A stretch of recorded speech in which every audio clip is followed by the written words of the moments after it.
Aquí comienza Mundo en Clave. Una mirada diferente sobre el escenario internacional, con Hugo Gulman y Larry Levy. Todos los sábados a las 20 en Radio Con Vos.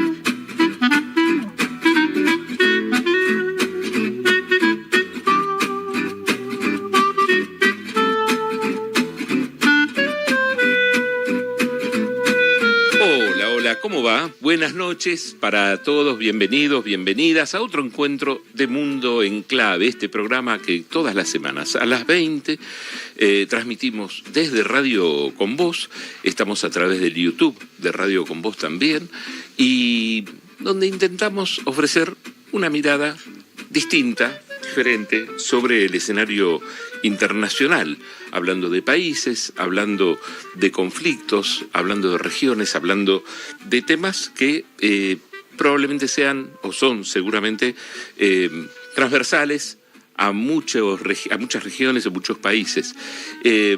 Y lo hacemos con Larry Levy. ¿Cómo le va, señor Hugo Gulman? Un placer estar aquí en Radio Con Vos. Es cierto, intentamos todo el tiempo brindar la información. No sé si lo logramos, pero intentar lo intentamos. Así que, bueno, comencemos. Esta semana tenemos un tema transversal muy interesante que tiene cierta actualidad, porque en realidad nosotros no tocamos actualidad, sí, actualidad pero no coyuntura, pero hoy sí vamos a tocar un tema que en los últimos días fue titular en la prensa internacional, y me parece que es importante porque lo hemos pasado todos nosotros de algún modo. Bien, si te parece, Larry, arrancamos primero con alguna breve descripción de otras cosas que están pasando en este momento en el mundo. Y te cuento que no hay ninguna noticia de China hoy, ni de Europa. Ajá. ¿Sí? Y de América tampoco. ¿Es bueno eso o es malo? Yo creo que es bueno, porque ¿sí? Empiezan a haber noticias que no se dan, y esta es la ventaja que tenemos, la ventaja comparativa que tenemos, es poder ir a buscar esa noticia que no aparece en los medios habituales, en los medios hegemónicos, y que en realidad después se traducen en hechos y circunstancias en la política internacional. Bueno, en este caso nos vamos a África, ¿sí? Sudán y Etiopía, crecen los enfrentamientos en Al-Fayaka, así se llama el lugar, un territorio disputado entre Sudán y Etiopía. Esto eleva el riesgo de una crisis en el Cuerno de África, donde la postura de Egipto ante el conflicto por el Nilo será determinante para toda la región. De ahí nos vamos para Islandia, porque Islandia se encamina hacia un referéndum clave. El próximo 29 de agosto, la ciudadanía decidirá si reanuda las negociaciones para su ingreso a la Unión Europea, suspendidas en 2013, en una votación con fuerte peso geopolítico en el Atlántico Norte. Y seguimos con actos eleccionarios, esta vez en Zambia. Zambia celebrará comicios generales el próximo jueves, el 13 de agosto. La comunidad africana observa con atención estas elecciones presidenciales y parlamentarias, consideradas vitales para la estabilidad política regional y la compleja gestión de su deuda externa. Pacto trilateral en Eurasia. Arabia Saudita, Pakistán y Turquía firmaron un acuerdo estratégico en defensa mutua. Este pacto configura un nuevo eje político sunita que busca diversificar las alianzas de seguridad y reducir la dependencia de las tradicionales políticas de Estados Unidos. Y problemas de agua entre India y Pakistán. La disputa por el agua del río Indo se agrava tras la suspensión del tratado bilateral. Pakistán responsabiliza a la India por su creciente crisis hídrica, un problema que amenaza con transformar una vieja tensión territorial en una grave emergencia alimentaria. Y otra noticia más de Pakistán. El primer ministro, Shehbaz Sharif, viajó a Riad en busca de respaldo económico y nuevos compromisos de defensa. Los analistas interpretan este movimiento como un intento de Islamabad por equilibrar las alianzas entre China y las potencias occidentales.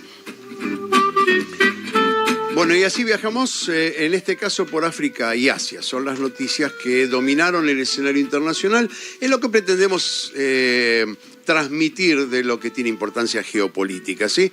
Ahora, lo que podríamos hacer es escuchar un poquito de música y después nos vamos al editorial de Larry.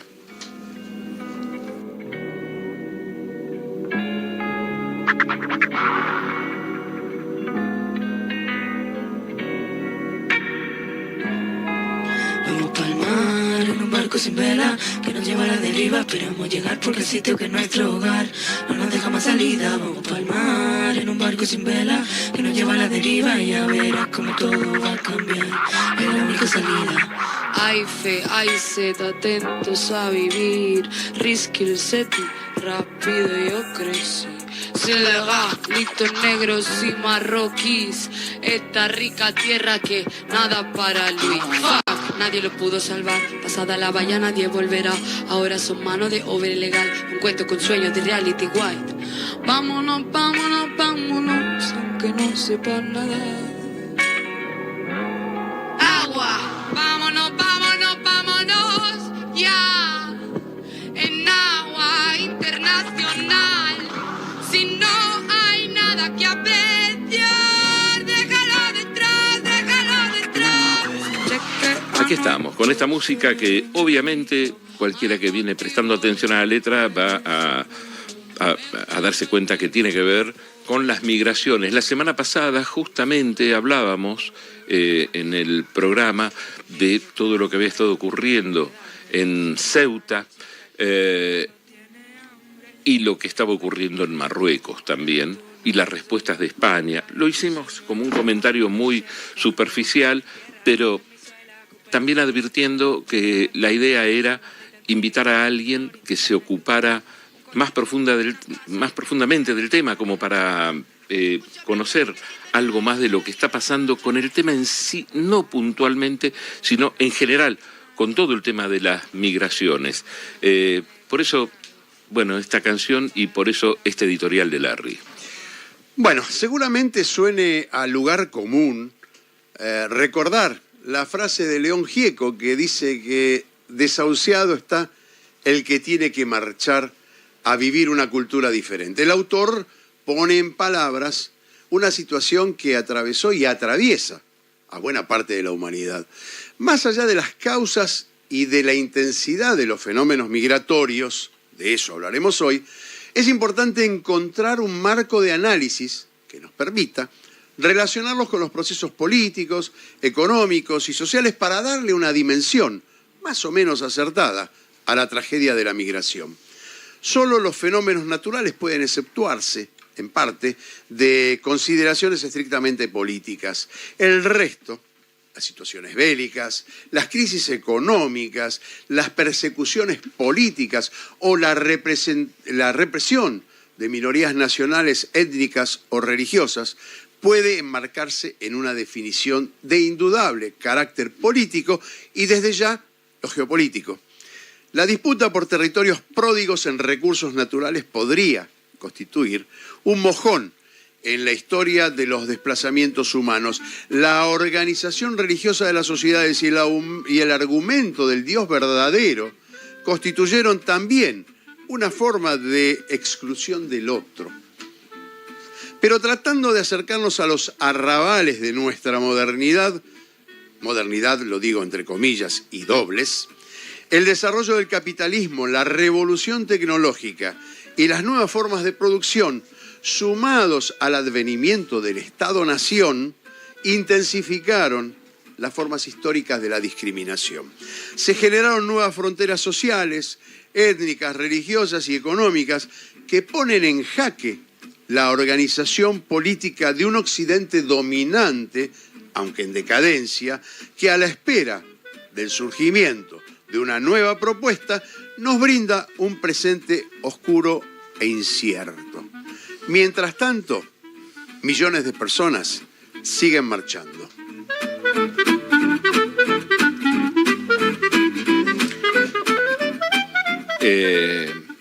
seguridad, motivaciones económicas, conflictos bélicos. Hay innumerables razones que provocan las migraciones. De eso vamos a hablar hoy con Gabriela Liguori, que es licenciada en Trabajo Social, especialista en Migraciones y Asilo, docente de la UBA y de la Universidad Nacional de Lanús, directora ejecutiva del CAREF, la Comisión Argentina para Refugiados y Migrantes.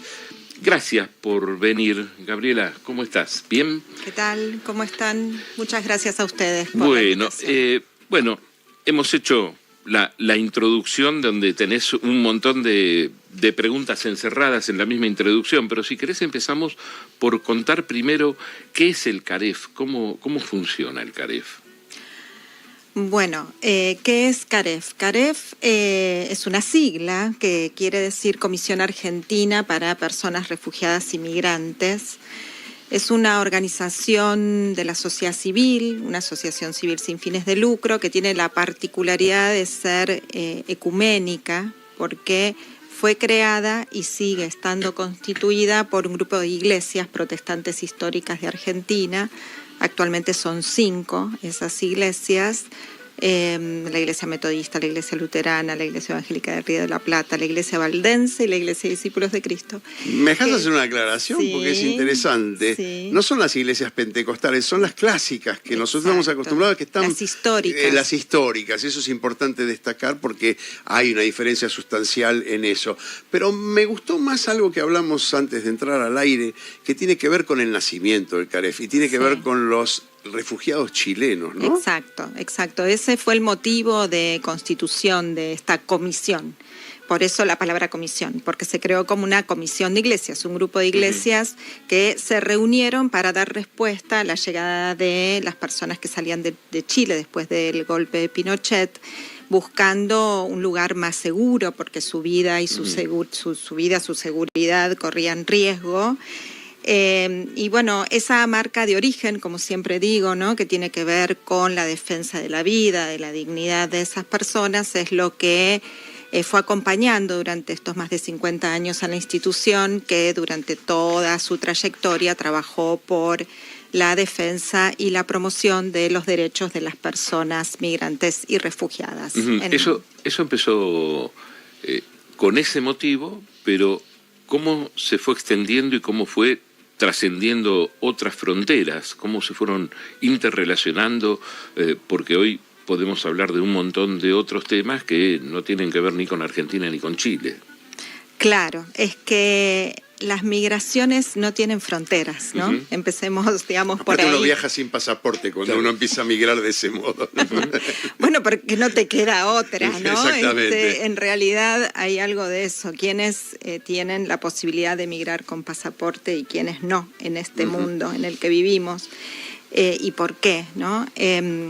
Pero lo cierto es que CAREF, que digamos comenzó trabajando fundamentalmente con personas que necesitaban protección internacional, personas solicitantes de la condición de refugiadas, personas refugiadas, ya hacia finales de los 80, cuando la democracia volvió a nuestro país, se vio como comprometida a incluir en su población de interés y de trabajo a la población migrante, ¿no? Al migrante que llegaba en búsqueda de trabajo y por cuestiones más vinculadas a las condiciones de vida, a la desigualdad, a la pobreza, en un momento donde Argentina tenía una ley migratoria absolutamente basada en la lógica de la seguridad nacional y que había sido restrictiva, absolutamente restrictiva del momento de Videla. De hecho se llama Ley Videla, se llama Ley Videla porque fue de la dictadura y fue un decreto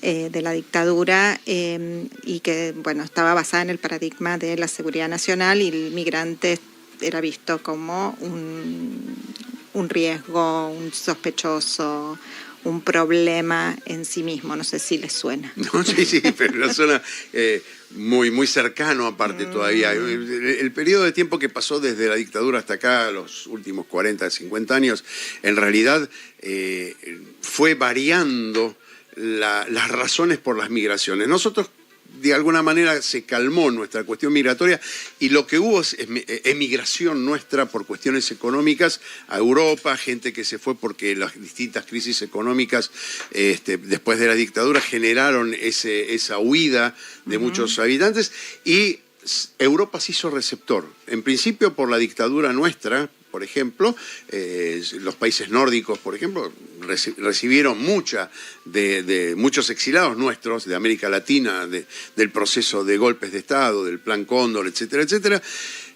Y hoy es al revés. Hoy nos encontramos con una política en Europa sumamente restrictiva, sumamente...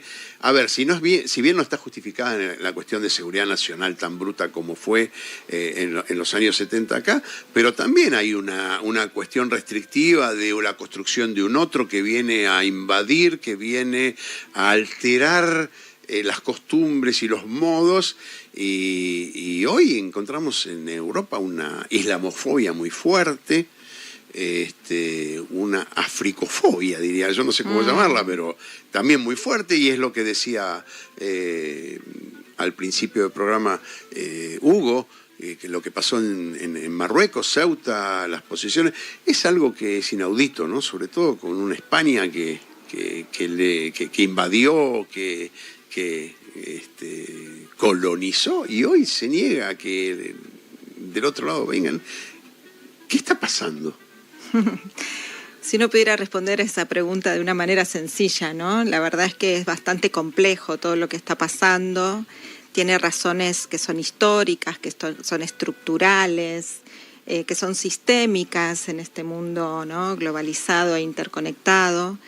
Y lo que estamos observando es cómo cada vez es utilizada la migración con más crueldad como una red política, ¿no? Como una cuestión de la que se echa mano para canalizar argumentaciones que son falaces en torno a multiplicidad de problemas que las sociedades tienen. Pero lo cierto es que la migración hoy en día representa el 3,7% de la población mundial, ¿no? O sea, podríamos decir, solo el 3,7% de la población del mundo vive en un país diferente al propio. Entonces, si uno mira el porcentaje, podría decir, bueno, no es tanta gente. 200 millones nada más. No, bueno, son más de 200 millones, son 304 millones. El tema es cómo se distribuyen, a dónde van, de dónde vienen, por qué se van y por qué llegan. Exacto, ¿no? El tema es cuáles son las causas por las cuales las personas migran y también cuáles son las políticas y las regulaciones que los estados están desarrollando en estos últimos años, en estas últimas décadas, digamos, para permitir tanto el ingreso como la permanencia de las personas que migran o no permitir ese ingreso y esa permanencia. Entonces, ahí es donde vemos un cambio de paradigma muy fuerte entre lo que podríamos llamar los consensos propios de la posguerra, donde la necesidad de pensar en un mundo pacificado, más armónico, justo, digamos, más armónico, ¿no? El poder, la Declaración Universal de los Derechos Humanos, pensar en la Convención del 51, que fue, digamos, una convención que en el año 1951, en la posguerra, comprometió a todos los estados que se adhirieron, que fueron la mayoría de los estados parte de Naciones Unidas, a proteger a las personas que se veían obligadas a salir de su país de origen porque su vida corría riesgo, garantizar el principio de no devolución. Todos esos consensos propios de esa época comenzaron a ponerse en jaque, junto con los diferentes momentos del capitalismo como un sistema absolutamente salvaje, donde podríamos señalar un momento de inflexión muy fuerte en cómo ese salvajismo quedó más en evidencia en diferentes cuestiones, que podría ser con la caída del muro y con la presencia del capitalismo como único sistema de producción, ¿no? Gaby, a ver, por cercanía geográfica, me imagino, tanto con África como con Asia, me imagino que Europa debe ser uno de los territorios más receptivos o donde más gente intenta ingresar, ¿no? ¿Hay un acuerdo firme entre los países europeos o hay determinados países que, no sé, por diferentes razones, quizá por envejecimiento de su población o por alguna otra razón, les convenga la migración, les convenga tener esa canilla abierta, que sea, no sé, que los reciba con más necesidad? A ver, yo ahí te diría dos cosas. Una, que definitivamente la migración podría representar una herramienta para abordar un montón de problemas que tienen que ver con las cuestiones demográficas de Europa hoy en día. Sin embargo, lo que se observa en Europa es cómo con el avance de las derechas en los gobiernos también se fue generando este consenso en el paradigma opuesto al de los derechos de las personas migrantes, que tienen que ver con cada vez más restricciones y cada vez más dificultades para permitir un ingreso regular y la permanencia regular de las personas que desean o que buscan llegar a Europa. Hace muy poco tiempo, en junio de este año, la Unión Europea, el Parlamento de la Unión Europea aprobó el reglamento de retorno que garantiza, ¿no?, según lo que los propios estudiosos de este tema en Europa dicen, una creciente vigilancia y control en Europa, donde las comunidades racializadas son justamente las que se van a llevar la peor parte. ¿Y qué es lo que este reglamento plantea? Las comunidades migrantes. Las comunidades migrantes pero lo dijiste, que desean, sí. Racializadas. Digamos, no cualquiera. Bueno, digamos, es decir, hablemos sin eufemismos. A ver, los negros no son bienvenidos, los africanos no son bienvenidos. Y los marrones tampoco. Y los marrones tampoco.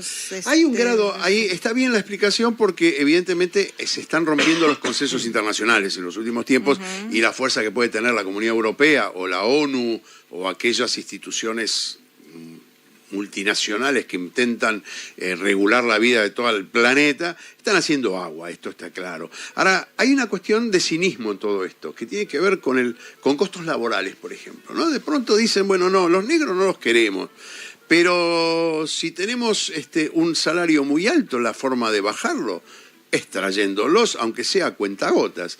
Y me parece que ahí hay una cuenta del capitalismo salvaje de que hablábamos antes, donde pone una cara de gran cinismo, ¿no?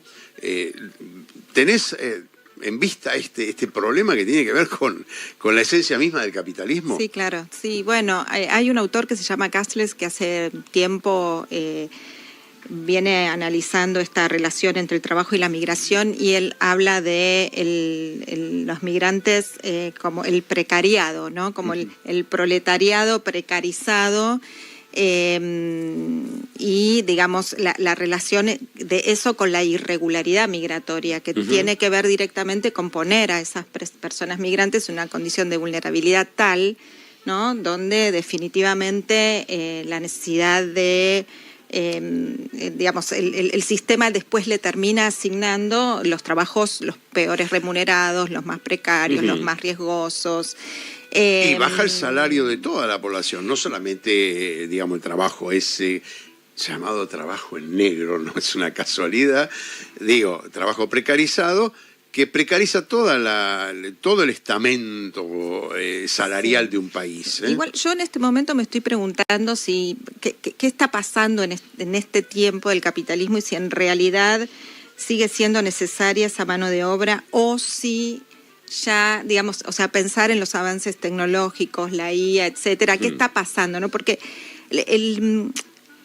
si uno mira la población migrante y lo que está ocurriendo en la Unión Europea o lo que está ocurriendo en Estados Unidos, pero también lo que está ocurriendo en países como el nuestro, como la Argentina, la absoluta crueldad, hostilidad con la que se están llevando adelante acciones y políticas que permiten y habilitan las deportaciones masivas, las deportaciones a cualquier país, porque hasta hace unos años atrás todos discutíamos lo injustas que eran las deportaciones, pero lo cierto es que esas deportaciones eran a los países de origen de las personas. Hoy en día, con el gobierno de Trump y los acuerdos bilaterales que se están generando con diferentes países de la región y de afuera de la región, una persona puede ser deportada a cualquier país, ¿no? Te voy a dar el ejemplo. Ahora, la semana pasada entrevistamos aquí a un periodista uruguayo y decía que el gobierno norteamericano estaba negociando con Uruguay la posibilidad de deportar cubanos a Uruguay. Es decir, es un poco escandaloso todo esto, ¿no? Porque no solamente tenés que ir a...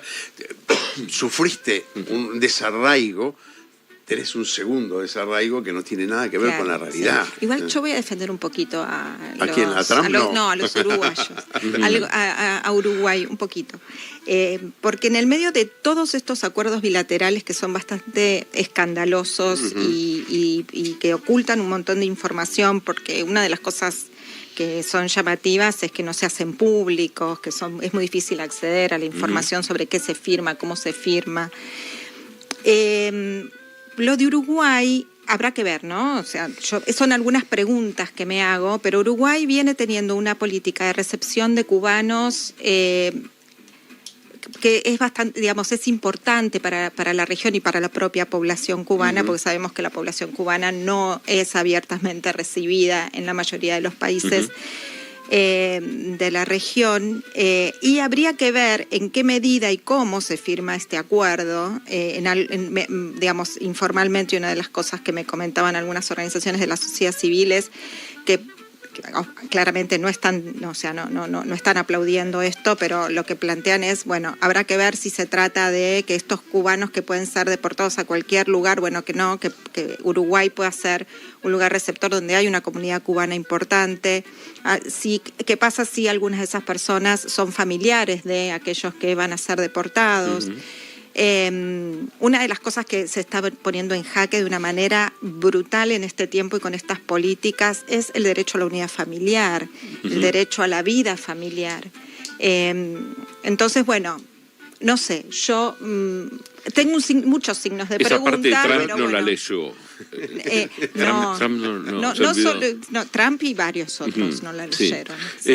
Creo, quizás hacemos a tiempo de que la respondas ahora, si no la dejamos para después de la pausa, pero hay un tema, yo creo, a mí me resulta por momentos incómodo hablar de esto, pero yo creo que es una realidad, algo que pasa, que por ahí lo pude ver el año pasado en Europa, donde hay muchos inmigrantes que van llegando, que se mezclan con los que ya están desde hace décadas, porque hay varias generaciones ya, negros, de negros africanos, por ejemplo, que llegaron a Francia, llegaron a otros países.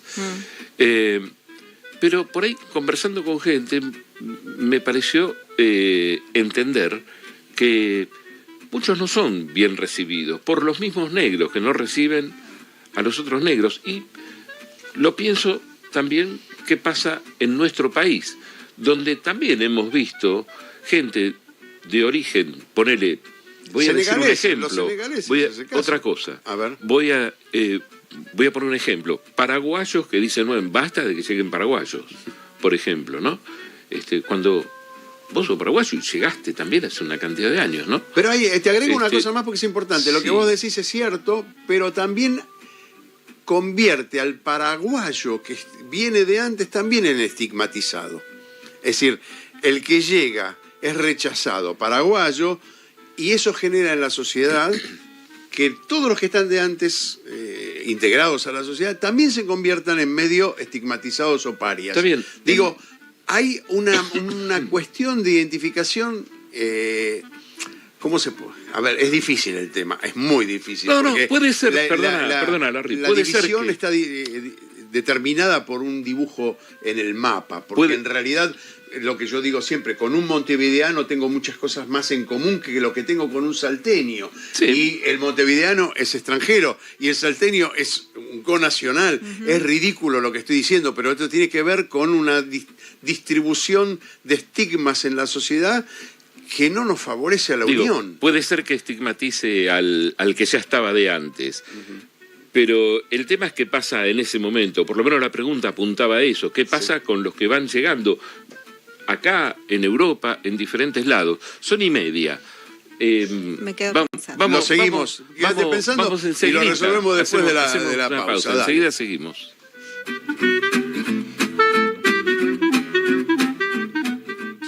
Enseguida volvemos con más Mundo en Clave, en Radio con Vos. Donde estés, en todos lados, donde quieras. En YouTube, en el auto, en el celu, en vivo, on demand. Los periodistas que querés ver y escuchar. Vos. Seguimos con otra vuelta al Mundo en Clave, en Radio con Vos.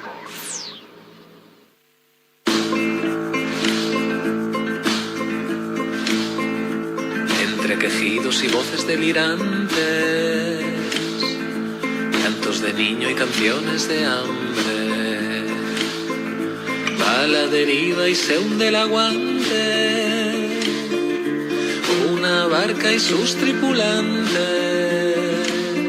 con pies descalzos y amor de sus madres, ha pasado de largo el rescate, no tienen dinero. Ahí estamos escuchando este tema, se llama Dinero. Gran parte de los emigrantes es lo que buscan, ¿no? Buscan la supervivencia, buscan el dinero. Después podemos hablar también de qué capa social provienen. No siempre son las capas más bajas las que emigran. Por ahí conseguir un lugar en la barcaza les implica una guita que lo tiene determinada condición social, no la tienen otras, ¿no? Y este tema habla entre vasijas y cuernos de elefantes, piedras preciosas y seda elegantes, se abre paso al mejor navegante, cruje la madera, ¿no? Esto es lo que le pasa a muchos que han quedado en el medio del Mediterráneo, una de las tumbas quizá más grandes del mundo, ¿no? Y si hay poesía es porque hay humanidad en lo que estás diciendo y esto relata el sufrimiento de la gente. Hablamos de la estigmatización de los nuevos inmigrantes del mismo lugar, a lo mejor, que producen el regreso al estigma de aquellos que ya estaban integrados de antes. Hay una construcción del otro que tiene que ver con la política, me parece, y no tanto con el lugar de donde viene, sino con establecer un objeto de odio que favorezca la política. Sí, y la verdad es que hay una cuestión que, digamos, que es difícil de transitar, que tiene que ver con los procesos de inclusión o de integración, y esa necesidad de dejar de ser un otro para sentirse parte de nosotros, y cómo a veces eso termina generando la necesidad de diferenciarse, ¿no? De diferenciarse de ese nuevo migrante que vendría a ser ese otro, ¿no? Entonces, es cierto que muchas veces uno ve en las propias comunidades migrantes una mirada muy reactiva y muy discriminadora hacia sus pares, ¿no? Hacia sus connacionales que están llegando, que son más nuevos. A veces eso tiene que ver con el momento de la migración. Por ejemplo, no sé, yo pienso cuando en Argentina tuvimos la llegada de europeos del este hacia finales de los 90, y entre ellos había población ucraniana, población rusa que llegaba. Las viejas poblaciones migrantes rusas y ucranianas de Argentina no se sentían pares de estas nuevas, porque venían de un régimen, de un sistema que había sido... y con otros objetivos también. Y con otra formación, ahora, y con otra mirada sobre el mundo. Y bueno, y esto mismo recién recordábamos cuando fue la elección de Trump, cómo muchos migrantes estadounidenses votaron a Trump a pesar de toda la política antimigratoria que él prometía que iba a tener, y cuando se le preguntaba a estos migrantes por qué, justamente lo que decían es que ellos se sentían diferentes a estos migrantes que estaban llegando, ¿no? Entonces, digo, ahí hay como una necesidad de diferenciarse muchas veces y que responde a la estigmatización que se hace de los migrantes. Hablaste de los tiempos y el momento, y las migraciones fueron cambiando, los motivos de las migraciones fueron cambiando, desde lo bélico, desde el principio del siglo pasado, por ejemplo, ¿no? La Primera Guerra Mundial, la hambruna que se produjo entre una y otra guerra, otro tipo de migración. Mis abuelos, por ejemplo, vinieron de Siria al final del siglo XIX, por la hambruna que había en la zona de Medio Oriente en ese momento, bajo dominio de los otomanos y después de los ingleses, provocaron esa migración. Los padres o los abuelos de Hugo pasa lo mismo, ¿no? De Europa Oriental. Digo, tiene que ver con esos momentos históricos y que fueron cambiando las razones. Ahora, en la Argentina, por ejemplo, tuvo un periodo larguísimo histórico, que hay que rescatar la construcción de una sociedad basada en esa cantidad de migraciones diferentes, sea de Europa, sea de Asia, sea inclusive de África, aunque sí, tuvimos una discriminación en la generación del 80 con respecto a los negros que desaparecieron del escenario en la Argentina, o está oculto. En Uruguay hay mayor presencia, pero digo, la Argentina se destacó por esa hospitalidad que tenía que ver con la construcción, también con la mano de obra, ¿sí? Con poblar a la nación. Con poblar la nación, con un proyecto de población. Hay otras migraciones que no responden a los mismos criterios, hay migraciones selectivas, digo, estos que vengan, los otros que no. Estoy pensando ahora, y se me viene a la mente, Italia y Albania, que firmaron un acuerdo para que los africanos que lleguen a Italia sean deportados, entre comillas, depositados en barracas, en puertos de Albania, una cosa que suena muy feo. Sí, ahí, bueno, ese es un antecedente de este reglamento que yo les decía que aprobó el Parlamento Europeo hace poco, ¿no? Italia, cuando Giorgia Meloni asumió, generó este acuerdo con Albania y creó este centro de detención de migrantes en Albania como una forma de externalización de fronteras, ¿no? La política de externalización de fronteras no es nueva, no es solamente de Italia, es algo que lleva mucho tiempo, lleva décadas en Europa y en Estados Unidos. Estados Unidos externalizando sus fronteras, primero poniendo a México, ¿no?, como tapón y como controlador de sus fronteras, después hacia más, digamos, llegando más al sur. Actualmente, con lo que pasó en el Darién, eso llegó hasta Panamá, ¿no? Mucha presencia de controles para que las personas que atravesaban el Darién caminando para ir hacia el norte no pudieran atravesar Panamá. Y si volvemos a Europa, esos antecedentes tienen que ver, yo les diría, con acuerdos de Italia y Libia desde hace mucho tiempo atrás, y otros, donde Europa, a cambio de cooperación internacional para el desarrollo, fue poniendo exigencias a los países africanos para cumplir el rol de control de la salida de migrantes hacia Europa. Que además de saquearlos le pusieron controles, porque saquearon todo África. El bienestar de Europa se debe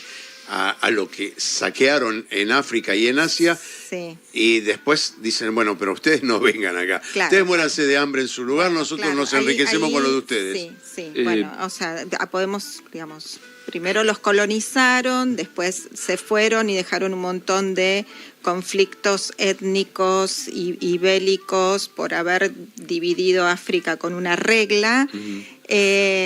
Después, ¿no?, mucho tiempo después, nunca dejaron de expoliar, ¿no?, los recursos naturales, pero bueno, después aparecen estos acuerdos de cooperación donde Europa pone dinero para el desarrollo a cambio de control de la salida y control de fronteras. Eso le dio a esos países un grado de poder importante, ¿no? Esto que pasó ahora en Ceuta con Marruecos, Uno podría decir, bueno, es el poder que vos, Europa, le diste, porque Marruecos se convirtió en un control, en un agente de control migratorio a pedido de la propia Europa, ¿no? Además de que, recordemos que Ceuta es un enclave colonial de España, ¿no? Tal cual. Que, bueno, hay bastantes paradojas para preguntarse que se queja quién por invade Gibraltar, a quién. pero no suelta. Claro. Ceuta Gaby, ni Melilla. sí.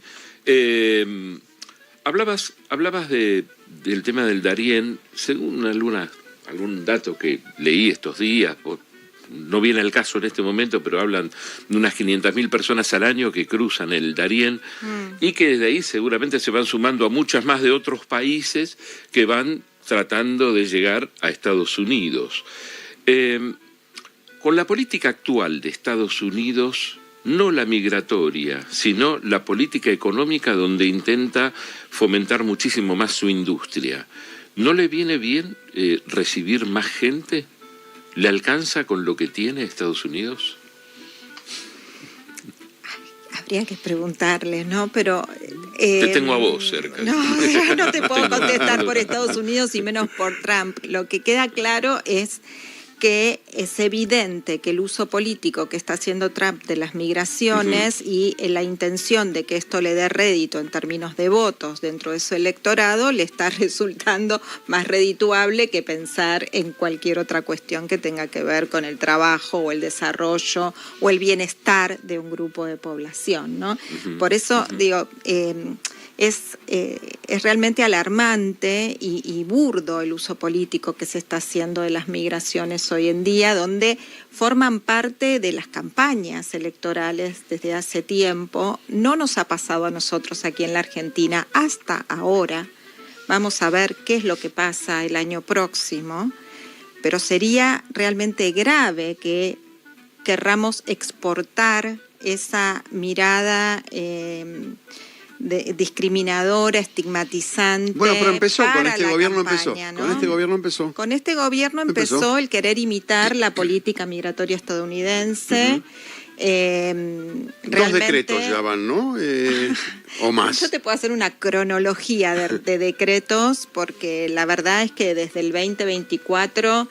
No pararon de, digamos, bueno, lo sabemos en la política general, ¿no?, de nuestro país, pero en el tema migratorio, que a lo mejor no es algo que miremos mucho, hubo una sucesión de decretos que desarmaron toda la política migratoria que teníamos basada en una perspectiva de derechos humanos y en una perspectiva de inclusión y de integración regional, etcétera. Pero bueno, volviendo, en todo caso, si quieren, después hablamos un poco de esto de cómo en Argentina esta visión de colonia estadounidense, esa intención de también se refleja en la cuestión migratoria y en querer imitar una serie de prácticas y de políticas. Pero bueno, esto y la posibilidad, que ojalá que no, de tomarlo dentro de la campaña electoral del año que viene, no tiene absolutamente ningún sentido en nuestro país, además de que es negativo siempre. Pero pensemos que Argentina hoy tiene los niveles de población migrante más bajos de toda su historia. Ustedes hablaban, ¿no?, de los momentos de migración de sus abuelos, sí. Yo puedo hablar del mío. En 1914 Argentina tenía casi el 30% de la población extranjera. Hoy en día, y según los datos del censo 2022, o sea, no son datos de una asociación civil, sino los datos oficiales, el 4,2% de la población de nuestro país es migrante. Nada más, estamos en los niveles más bajos, iguales al 2001. De los migrantes a la Argentina, de los que llegan a la Argentina. De los que viven en la Argentina. De los que viven en Argentina. De los que viven en la Argentina.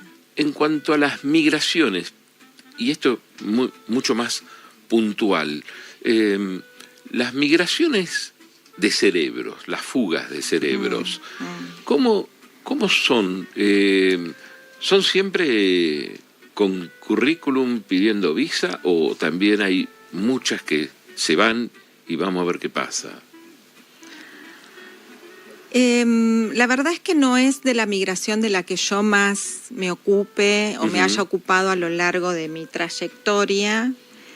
Lo que yo estoy viendo ahora, con mucho dolor, digamos, en nuestro país y con la política de ahogo presupuestario de las universidades públicas y lo que está pasando con la Comisión Nacional de Energía Atómica y el desarmar políticas de desarrollo científico y tecnológico de décadas en el país. Sí. O sea, pensemos que esas personas que trabajan en esos espacios que son de altísimo nivel de formación, tienen contactos en muchísimas universidades del mundo, en otros espacios que desarrollan investigaciones, que hacen también desarrollos tecnológicos, y son personas valoradas y buscadas por esos espacios. Entonces, lo tremendo es que personas que hubiesen querido elegir quedarse acá, ahora terminan aceptando ofrecimientos en otros lugares o buscando dónde ir en otros espacios institucionales, pero porque no hay forma, ¿no?, de poder vivir con lo que Me hiciste hoy... acordar un hecho que es brutal, que después de la caída de Hitler, un montón por supuesto estaban perseguidos, pero todos los que eran científicos encontraron lugar calladamente en las estructuras, por ejemplo, de Estados Unidos, de Argentina, de Rusia, de Siria. Hubo un montón de científicos alemanes que adherían al régimen hitleriano, encontraron un lugar donde laborar. Bueno, igual yo no estoy hablando de eso. No, pero ¿qué te estoy quiero hablando decir? de personas que te no... quiero decir, la que valoración desearían... del conocimiento es aprovechado por todos los países. Es Claro, decir, es una sí. emigración en última instancia de argentinos hacia el exterior que realmente está casi asegurada. Te diría, ya nos pasó esto. Recuperar de nuevo los cerebros fue un trabajo que empezó el gobierno nacional y popular y que costó mucho trabajo, pero se reconstituyó todo un tejido de científico muy interesante. Pero quiero hablar de una migración que a mí, te lo contaba fuera del aire, que me llamó muchísimo la atención, que es una emigración, un proceso migratorio interno en un país, pero de manera positiva. Yo no quiero ser acusado de prochino, pero en realidad la mirada está puesta en Asia, ¿no? Y China ha logrado un proceso migratorio interno que va de lo rural a lo urbano. Es decir, un proceso migratorio positivo significa un crecimiento cualitativo de la población, que ni siquiera produce desarraigo porque es dentro del mismo país y gozando de ciertas cosas. Por supuesto que hay desarraigos, claro que hay desarraigos, los hay. Sí. Pero Pensemos digo, en la migración del campo a la ciudad que también vivió Argentina. Es cierto, pero aquello que muchos van a buscar afuera, que es el bienestar económico, lo logran adentro. Es decir, no tiene que cambiar de idioma, no tiene que cambiar de cultura, sí posiblemente de algunos, digamos, costumbres cotidianas, pero también hay procesos migratorios que pueden ser evaluados de otra manera. Es decir, que podríamos pretender que si se desarrolla, por ejemplo, Argentina, para poner un lugar donde conocemos, si se desarrolla al interior, que haya desde la ciudad hacia el interior una migración diferente a la que hubo en otros tiempos, desde el campo hacia la ciudad, ¿sí? Que sí ocasionó problemas de tipo desarraigo, etcétera, etcétera, ¿no? Sí. Ahí a mí... digamos, vuelvo a algo que hablábamos cuando traías este ejemplo fuera del aire, y que es que la migración en sí misma no es un problema, ¿no? La migración es un hecho social e histórico, y claramente los problemas los encontramos cuando analizamos las causas estructurales que generan la migración, que hoy en día en términos generales tienen que ver con la desigualdad, tienen que ver con conflictos bélicos o conflictos internos que hacen que la gente se vea obligada a desplazarse, y también tienen que ver con, digamos, los problemas que se asocian a la migración, tienen que ver, y muchas veces son generados por las políticas que los estados se dan para regular estas migraciones, que, como veníamos diciendo, son cada vez más restrictivas, cada vez más hostiles para con las personas migrantes,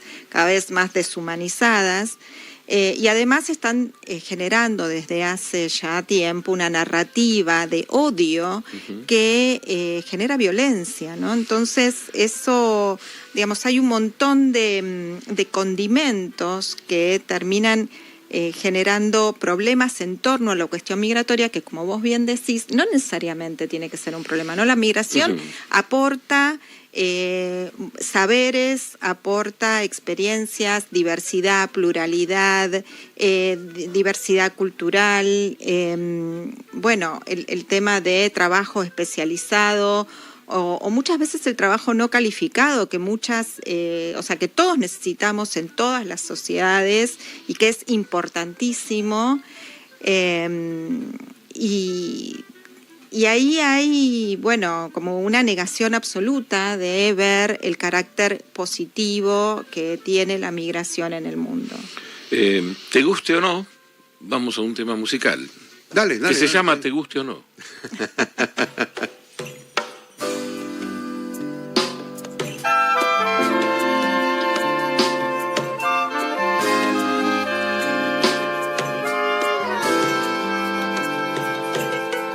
Puede que a ti te guste o puede que no,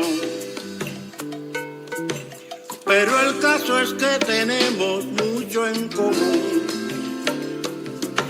Bajo un mismo cielo más o menos azul, compartimos el aire y adoramos al sol. Los dos tenemos el mismo miedo a morir. Idéntica fragilidad, un corazón, dos ojos, un sexo similar y los mismos deseos de amar y de que alguien nos ame a su vez. Puede que a ti te guste o puede que no,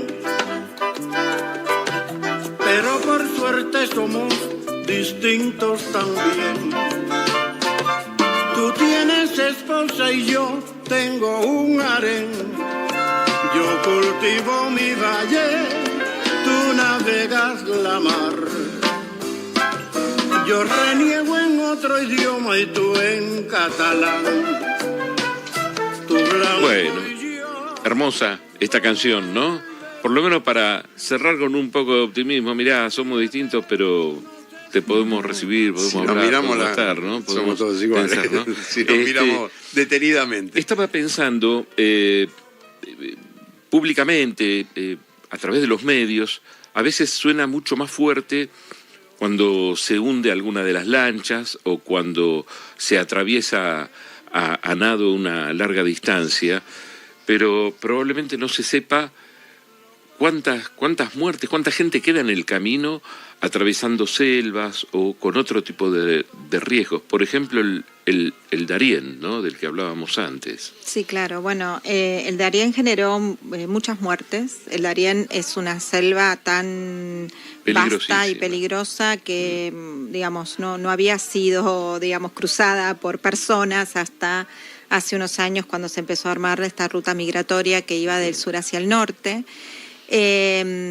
Hoy por hoy, y como efecto de las horribles y tremendas políticas de Trump que están cumpliendo con su objetivo de disuadir y de, digamos, generar temor en la población, lo que se está observando es que ya esa ruta del sur hacia el norte en el Darién se está revirtiendo y con, digamos, mucha menos gente que la que fue del sur al norte, pero hay, según cifras oficiales de Panamá, ya un número de personas que está yendo desde Panamá hacia Colombia, atravesando el Darién, buscando retornar, ¿no? O buscando nuevos lugares de migración. ¿Destino Colombia o destino otros lugares? No necesariamente, digamos, usando esa frontera. Bueno, también se sabe que mucha gente está saliendo de Estados Unidos por sus propios medios por temor a las detenciones, a estas deportaciones a cualquier lugar. El tema del temor de los migrantes hoy en día es algo que se ha ido incrementando y expandiendo. Es más, en Argentina también pasa. Larry va a ser más puntual en algunas preguntas relacionadas con... Larry, espera. Relacionadas con derechos humanos y todo, pero como parte del tema de los derechos humanos me gustaría incluir los organismos internacionales y la acción, si es puramente declamativa o si hay acción también, ¿no? Ay, qué pregunta. Falta muy poquito tiempo para terminar el programa. Yo creo que, bueno, los organismos internacionales también están siendo muy atacados por este contexto.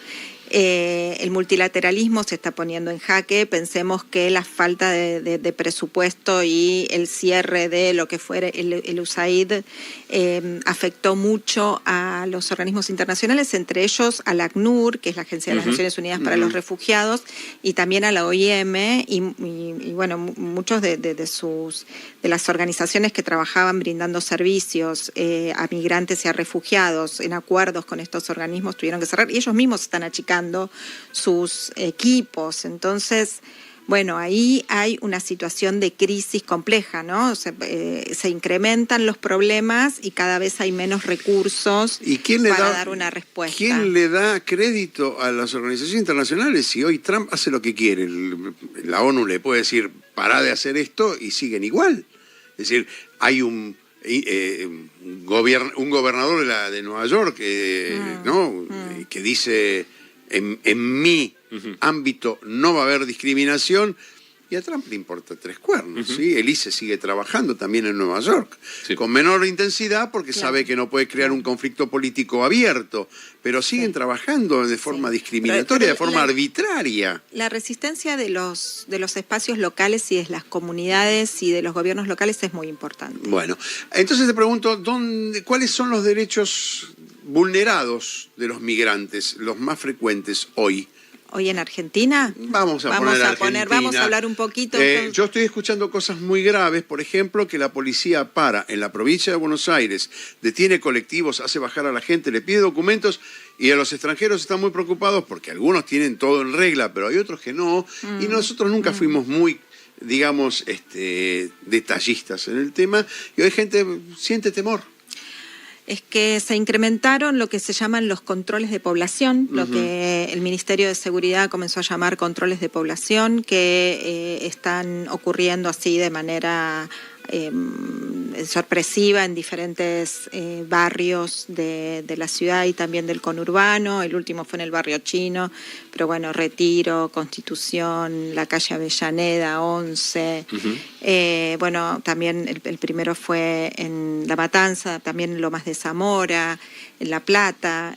Bueno, y la verdad es que es algo que efectivamente genera temor, porque uno no sabe bien qué es lo que pasa si uno no tiene documentos o si ese documento está vencido.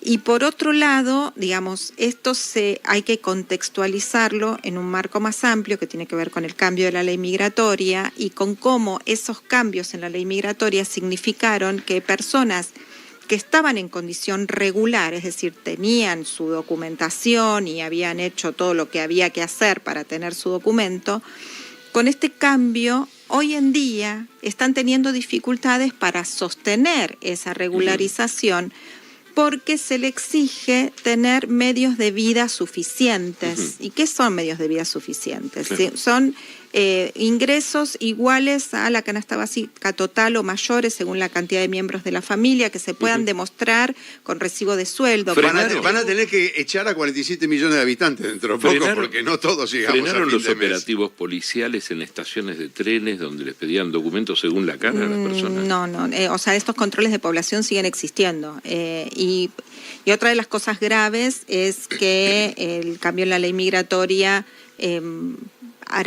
permite y avala el arancelamiento del acceso a la salud pública y gratuita para todas las personas que no tengan radicación permanente. Además de agradecerle a Gaby por todo lo que nos esclareció, debo admitir que venía con un caudal enorme de información que, bueno, en una hora es imposible, Gaby, te comprometemos a que la próxima temporada hagamos un una segundo serie. programa, afinando un poco el lápiz con respecto a qué temas tratar, porque migración es un tema a nivel mundial muy amplio y no responde a una sola causa. Bueno, y se nos quedó chico el programa. Nos tenemos que ir. Agradecemos a Carlos Rodríguez en los controles, a Alejandro Barredo en el control de streaming.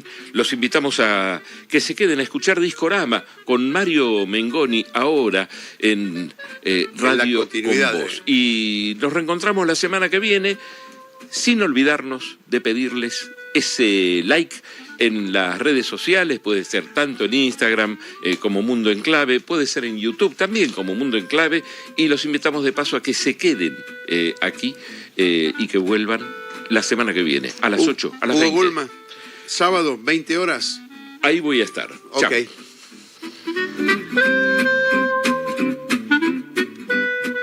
Hasta acá, una pieza más del rompecabezas global. El próximo sábado a las 20 seguimos leyendo El Mundo en Clave en Radio Con Voz.